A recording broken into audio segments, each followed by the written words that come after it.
Halo, Assalamualaikum warahmatullahi wabarakatuh. Selamat pagi teman-teman sekalian. Pagi hari ini saya akan coba share kepada Anda tentang tips pelayanan, yaitu komunikasi efektif. Apa itu komunikasi efektif?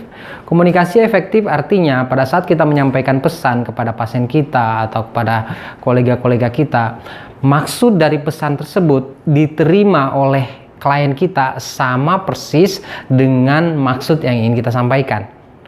Tujuannya adalah supaya tidak terjadi miskomunikasi antara kita sebagai si pemberi pesan dengan klien yang menerima pesan tersebut. Karena kalau terjadi miskomunikasi itu bisa berbahaya nanti. Kemudian tujuan yang berikutnya adalah dengan komunikasi efektif itu akan mengurangi dampak kecemasan terhadap si pasien. Banyak pasien-pasien, menurut pengalaman saya, itu kecemasannya meningkat karena ternyata dia tidak memahami prosedur, bahkan tidak memahami penyakit yang sedang diderita akibat dia kurang mendapatkan penjelasan atau kurang mendapat informasi, sehingga perlu kita melakukan komunikasi efektif.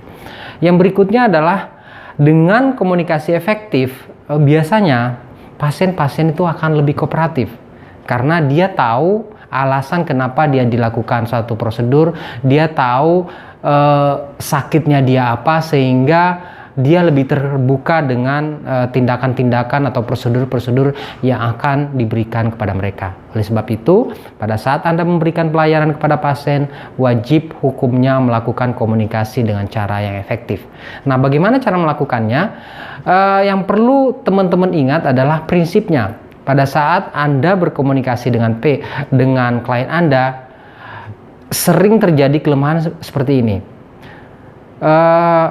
Kita atau praktisi pelayanan itu menganggap pasien-pasien itu sudah tahu informasi tentang dia, sehingga kita enggan memberikan pelayanan. Sehingga prinsip yang pertama adalah pada saat Anda berhubungan dengan pasien, jangan pernah menganggap pasien itu sudah tahu semuanya, sehingga Anda tidak jelaskan.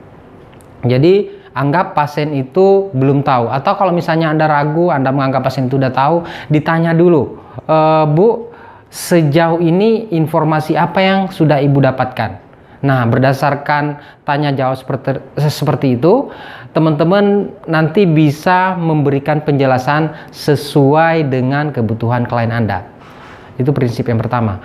Prinsip yang kedua, yakini bahwa setiap pasien itu butuh informasi, karena pasien-pasien yang masuk ke rumah sakit ataupun ke puskesmas itu kadang-kadang informasinya terbatas, sehingga kita wajib memberikan informasi kepada mereka. Contohnya saja, kalau misalnya teman-teman yang di puskesmas, dulu saya pernah punya pengalaman pasien dari puskesmas itu dikasih obat beberapa macam, kemudian dikasih tahu, Bu, ini obatnya nanti diminum setelah sampai di rumah, ini cara minumnya seperti itu.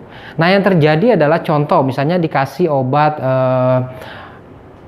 penurun gula darah, misalnya obat diabetik. Nah, kalau kita tidak menjelaskan secara rinci efek samping, tujuan pemberian obat tersebut, bisa saja terjadi pada saat di rumah pasien itu terus minum obatnya, dan pada saat kondisi gula darahnya sedang turun dia minum, dan itu bisa menyebabkan efek yang berbahaya yang mengancam jiwa dia. Sehingga teman-teman perlu menginformasikan lebih detail tentang obat, tentang informasinya, tentang efek sampingnya, tentang tujuannya, tentang gejala-gejalanya kalau terjadi penurunan gula darah misalnya.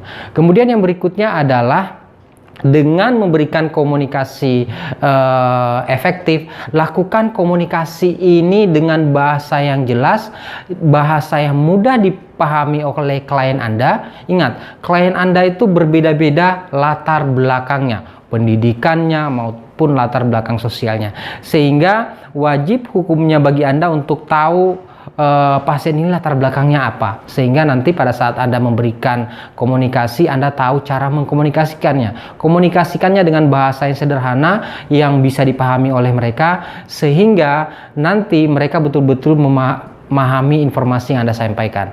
Dengan demikian, insya Allah nanti setelah pasien tahu semua informasi yang dibutuhkan, mereka akan lebih kooperatif, kecemasannya akan berkurang, dan itu juga mencegah terjadinya hal-hal yang diinginkan. Oke, teman-teman sekalian, saya rasa itu tips saya pagi hari ini. Semoga ini bermanfaat. Jangan lupa kalau dirasa ini bermanfaat, di-share kepada teman-teman Anda di sekitar Anda.